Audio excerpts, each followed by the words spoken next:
దేవునికి స్తోత్రం, హల్లెలూయా. దేవుని పరిశుద్ధ నామమునకు స్తోత్రం. దేవుని బిడ్డ చిన్న మాట చదువుకొని మనం సెలవు తీసుకుందాము. రోమా పత్రిక 4వ అధ్యాయము 18వ వచనం చదువుతున్నాను. నీ సంతానం ఇలాగుండునని చెప్పిన దానిని బట్టి తన అనేక జనములకు తండ్రి అగునట్లు నిరీక్షణకు ఆధారము లేనప్పుడు అతడు నిరీక్షణ కలిగి నమ్మిండు. మరియు అతడు విశ్వాసమందు బలహీనుడుగాక రమారమి 100 ఏళ్ల వయసు గలవాడై ఉంది. అప్పటికి తన శరీరం మృతతుల్యమైనట్టును శారా గర్భము మృతతుల్యమైనట్టును ఆలోచించెను గాని 20వ వచనం అవిశ్వాసం వలన దేవుని వాగ్దానం గురించి సందేహపడక దేవుని మహిమపరిచి ఆయన వాగ్దానము చేసిన దాన్ని నెరవేర్చుటకు సమర్థుడని రూఢిగా విశ్వసించి విశ్వాసం వలన బలము పొంది. దేవునికి స్తోత్రం. దేవుడి యొక్క మాటల్లో మన వినికిడిలో దీవించును గాక. దేవుని బిడ్డలారా, చదవబడిన లేఖన భాగంలో పౌలు భక్తుడు రోమా సంఘములో ఉన్న విశ్వాసులతో చెబుతా ఉన్నాడు. అబ్రహాము కోసం ప్రస్తావన చేస్తూ చెబుతున్నాడు. అబ్రహాం ఎలాంటి విశ్వాసం కలిగి ఉన్నాడు అంటే, నీ సంతానం ఇలాగుండునని చెప్పిన దానిని బట్టి తన అనేక జనములకు తండ్రి అగున్నట్లుగా ఇలాగునన్నాడు. ఎలాగునా? ఆదికాండము, దయచేసి చూడండి త్వరగా. ఆదికాండము 15వ అధ్యాయము చదివి సహాయం చేయండి. 15వ అధ్యాయములో దేవుని బిడ్డలారా, అక్కడ ఒక మాట ఉంది. దయచేసి 15:4 చదవండి ఎవరైనా గట్టిగా.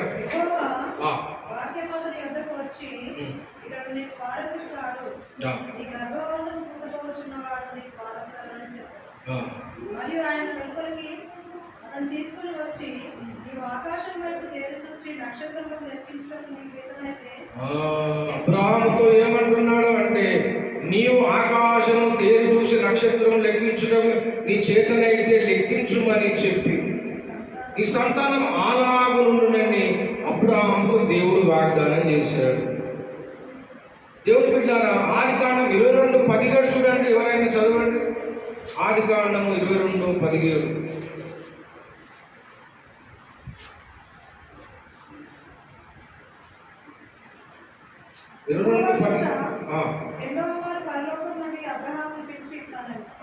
నీవు నీకు ఒక్కడే అయ్యున్న నీ కుమారుని వెనుతీయక ఈ కార్యం చేసినందున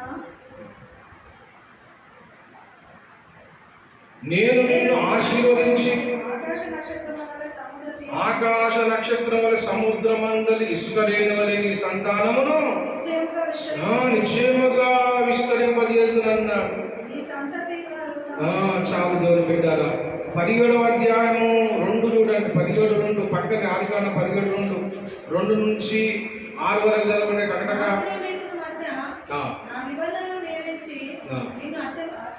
అభివృద్ధి పొందించదనని అతనితో చెప్పాను.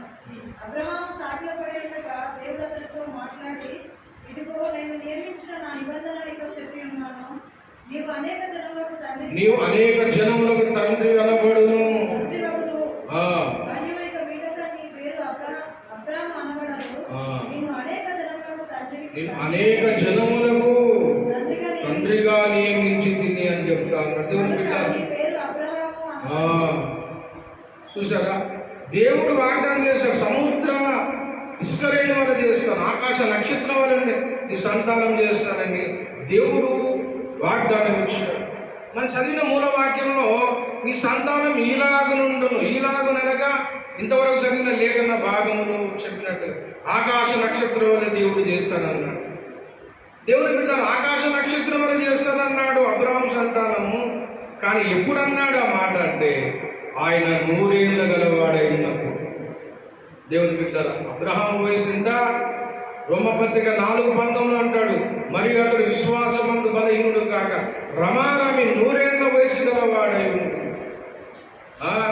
100 ఏళ్ళ గలవాడు. అబ్రహాం 100 ఏళ్ల వయసు కలిగిన వాడు. ఆ సమయంలో అబ్రహాము దేవుని నమ్మాడు. దేవుని బిడ్డ ఎంతగా నమ్మాడు చూడండి. దేవుని మాట నమ్మాడు. దేవుని మాట నమ్మాడు. తన మీద తనకు నమ్మకం లేకపోయినప్పటికీ దేవుని మాట మీద నమ్మకం ఉంది. అబ్రహాము వయసు 100 సంవత్సరాలు, శారా వయసు 90 సంవత్సరాలు. తన మీద తనకు నమ్మకం లేదు. దేవుని బిడ్డ సంతానము కలగడానికి కావలసిన ధర్మము లేదు, అవకాశం లేదు. ఏ సైన్స్ ఒప్పుకోదు. మృతతుల్యమైనట్టుగా అన్నాడు. అంటే వాళ్ళు బతుకున్నారు కానీ చచ్చిపోయేతో సమానం. 100 ఏళ్ల వయసు అబ్రహాము, 90 ఏళ్ల వయసు శారా. వాళ్ళు చనిపోయినట్టే లెక్క. వారు గర్భము ధరించడానికి సైన్స్ ఒప్పుకోదు. పిల్లలు కనడానికి అబ్రహాముకు అవకాశం లేదు. అలాంటి సమయంలో వాళ్ళ శవాలతో సమానం. 2 శవాలు కలిపి సంతానము కలగజేస్తారంటే ఎంత విడ్డూరమో. 2 శవములు కలిసి సంతానం కలగజేస్తారంటే ఎంత విడ్డూరమో, ఆశ్చర్యము. అబ్రహాము శారా కూడా సంతానం కలుగుతుందని కూడా అంత విడ్డూరం. అది కాని పని, ఇంపాసిబుల్. అది సైన్సే ఒప్పుకోదు. అయితే అబ్రహాము తన మీద నమ్మకము లేకపోయినప్పటికీ ఆయన దేవుని మాట మీద నమ్మకం ఉంచాడు. దేవునికి స్తోత్రం కలుగునుగా. హల్లెలూయా. దేవుని మాట మీద దేవుని మహిమపరిచి 21వ వచనం, ఆయన వాగ్దానం చేసిన దాన్ని నెరవేర్చుటకు ఆయన సమర్థుడని రూఢిగా విశ్వసించాడు. వాగ్దానం చేశాడండి దేవుడు. ఆ వాగ్దానం మీద నమ్మకం ఉంది అబ్రహాము. వాగ్దానం మీద నమ్మకం, దేవుని మాట మీద నమ్మకం. అబ్రహాముకు దేవుని మాట మీద నమ్మకం ఉన్నది. దేవుని బిడ్డ దేవుని మాట మీద నమ్మకం, ఎంత విశ్వాసము. నిరీక్షణకు ఆధారము లేనప్పుడు అతను నిరీక్షణ కలిగినారు. నిరీక్షణకు ఆధారం లేదు, అవకాశం లేదు. కానీ అబ్రహాము విశ్వాసం ఏంటంటే, నా దేవుడు చేయగలుగుతాడు. నా దేవుడు ఏమైనా చేయగలుగుతాడు, ఏదైనా చేయగలుగుతాడు. నా దేవునికి అసాధ్యమే లేదు. ఆయన ఏమైనా చేయగలుగుతాడు. దేవుని బిడ్డ ఆయన ఏమైనా చేయగలుగుతాడు. దేవుని మహిమపరిచి ఆయన వాగ్దానం చేసిన దాన్ని నెరవేర్చుటకు సమర్థుడని రూఢిగా విశ్వసించి విశ్వాసం వలన బలము పొందాడు. అబ్రహాం బలము పొందుతున్నాడు. ఊరందరూ నవ్వుతున్నారు. ఏంట్రా బాబు, నువ్వు సంతానం ఏంటి, నీకు పిల్లలు కలవాడేమేంటి, ఈ ముసలాయనకి ఏమైనా పిచ్చి పట్టిందా, 100 ఏళ్ల వయసు ఇప్పుడు పిల్లలు కంటావేంటయా అని అందరూ నవ్వారు. చివరికి శారా కూడా నవ్వింది. కానీ అబ్రహాం విశ్వాసం ఏంటో తెలుసా? ఎవరేమన్నా అనుకోని ఎవరైనా నవ్వరు. నా దేవుడు నమ్మదగిన వాడు. నా దేవుడు ఆ దేవుని మాట మీద నమ్మకం ఉంది. దేవుని మీద దేవుని మాట మీద నమ్మకం, ఆ నమ్మకమే అతనికి నీతిగా ఎంచబడి. అబ్రహాము దేవుని నమ్మేను, అది అతనికి నీతిగా ఎంచబడి. దేవుని బిడ్డలా, ఈనాడు ఒక తలంపును నేను పంచుకోవాలని ఆశపడుతున్నాను. ఏంటంటే, నిరీక్షణకు ఆధారము లేనప్పుడు అతడు నిరీక్షణ కలిగినాడు. నిరీక్షణకు ఆధారము లేదు, నిరీక్షణకు ఆధారము లేదు. నిరీక్షణ, కోరిక, ఆశ, అవకాశమే లేదు. ఆ నిరీక్షణకు ఆధారము లేనప్పుడు కూడా మనము దేవుని నమ్మాలి. దేవుని బిడ్డ, నిరీక్షణకు ఆధారము లేదు, మనం బాగుపడతామని. నిరీక్షణకు ఆధారము లేకపోవచ్చు, మనం బ్రతుకుతామా చనిపోతామా, మన పరిస్థితి ఏంటి, మనం గెలవగలుగుతామా, ఓడిపోతామా, పరిస్థితి ఏమవుతుంది, అసలు ఓడిపోతానేమో, నా పని అయిపోయింది, నాకంటూ ఎవరు లేరు, నా కథ అయిపోయింది, నా పని అయిపోయింది, ఆశలు అడి ఆశలు అయిపోయాయి, ఆశలు నీరు గారిపోయాయి. నిరీక్షణకు ఆధారం లేదు. ఎక్కడ చూసినా ఏ ఆశ కనబడట్లేదు. ఆ నిరీక్షణకు ఆధారము లేనప్పుడు దేవుని బిడ్డ మన పరిస్థితి ఎలాగున్నప్పటికీ వాటన్నిటి కూడా సరిచేసే దేవుడు మన దేవునికి స్తోత్రం కలుగును. హల్లెలూయా. అంత మార్చగలడైన, సమస్తం మార్చగలడైన. నీ బ్రతుకు మీద, నీ పనుల మీద, మన భక్తి మీదనే మనకు విశ్వాసం లేకపోవచ్చు, మన మీదనే మనకు విశ్వాసం లేదు. అబ్రాహాము కూడా అదే పరిస్థితి, తన మీద తనకు నమ్మకం లేదు. అలాంటి పరిస్థితుల్లో కూడా అబ్రహాము దేవుని నమ్మాడు. దేవుని బిడ్డలారా, నిరీక్షణకు ఆధారం లేనప్పుడు మనం దేవుని నమ్మాలి. దేవుడు నన్ను బాగు చేస్తాడని నమ్మాలి. దేవుడు నన్ను వాడుకుంటాడని నమ్మాలి.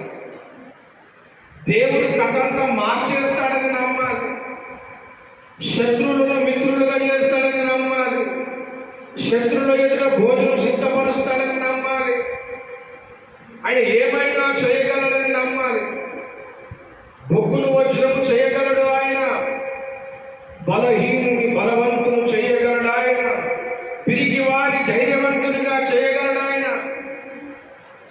పనికి రాని వాని పనికొచ్చేవాడిగా చేయగలడు ఆయన. ఏమైనా చేయగలడు. నిరీక్షణకు ఆధారం లేదేమో, నీకు నమ్మకమే లేదేమో, అయినా దేవుని నమ్ము. దేవుడు నీ పక్షాన గొప్ప కార్యాలు చేస్తాడు. దేవునికి స్తోత్రం కలుగు. దేవుడు చేస్తాడండి. దేవుని నమ్మాలంతే. దేవుని నమ్మడం మొదలుపెట్టు. దేవుని మీద విశ్వాసం మొదలుపెట్టు.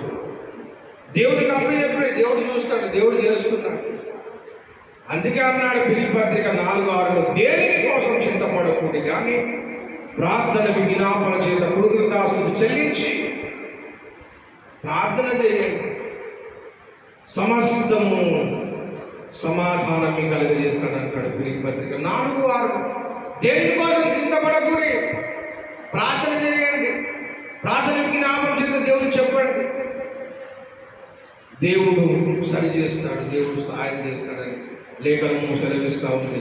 కనుక దేవుని బిడ్డలారా, ఈనాడు మనము నిరీక్షణకు